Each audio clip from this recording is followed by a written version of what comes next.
नमस्कार मंडळी, आज आपण रेसिपी बनवणार आहोत ती मासवडी।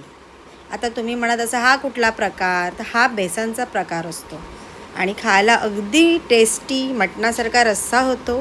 तुम्ही पण करा, पहा मग रेसिपीमध्ये पहिले मी गरम मसाले, तेजपत्ता, धने, थोडीशी दालचिनी घेतली आहे, लाल मिरची घेतली, लवंग घेतले आणि तीळ जास्ती घेतलेले आहेत, कमीत कमी 3 चमचे आणि एक छोटा कांदा। हे सर्व भाजायचे आपल्याला। त्याच्यानंतर सुकं खोबरंसुद्धा ॲड केलेलं आहे। हे चांगलं ब्राऊन झालं की यांना सुकंच वाटायचं थंड करून। ओके, त्यानंतर जी ग्रेव्ही आपण बनवणार आहोत लाल रश्श्याची, त्यासाठी आपण कांदा, खोबरं, लसूण वगैरे घेतलेलं आहे, तेही ब्राऊन करून घ्यायचं आहे। सो पहिलं जे वाटण आहे ते एकदम सुकं करायचं आणि सेकंड जे वाटण आहे ते आपल्याला ग्रेव्ही टाईप बनवलं तरी चालेल।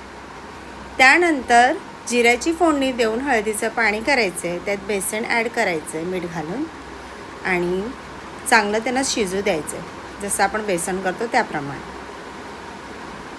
सो तुम्ही पीठ चाळवून घ्या आधीच, मी पण चाळवून घेतलेलं आहे आणि थोड्याशा वाटल्या गुठल्या तर त्या व्यवस्थित मोडून घ्यायचे चांगल्या परतून।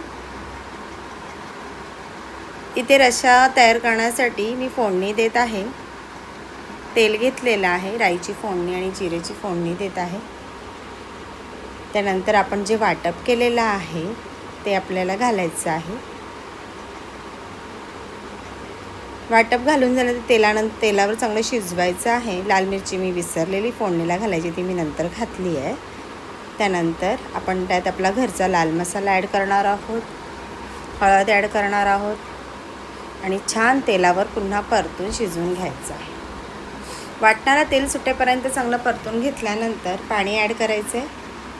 चांगली ग्रेव्ही बनवायची, जेवढी घरात माणसं असेल सर्वांना पुरेल ह्याप्रमाणे। त्यानंतर जे बेसन आपण शिजवून घेतलेलं आहे ते एका ओल्या कपड्यावर घ्यायचं आहे। थोडंसं पाणी शिंपडून घ्या, जास्त ओला कपडा हवा आहे। खोबरं आणि कोथिंबीर खाली घाला, त्यानंतर ते शिजलेलं बेसन त्याच्यावर ठेवा आणि चांगल्या प्रकारे गरम आहे, खूप चटके लागत आहेत, पण गरमच परतायचं आणि जे सुकं सारण आपण केलेलं आहे, जे वाटप केलेलं आहे ते मधोमध आपल्याला घ्यायचं आहे आणि रुमालाने पलटून चांगला त्याला आकार द्यायचा आहे। सो अशा प्रकारे आपल्याला मासवडी बनवायची आहे।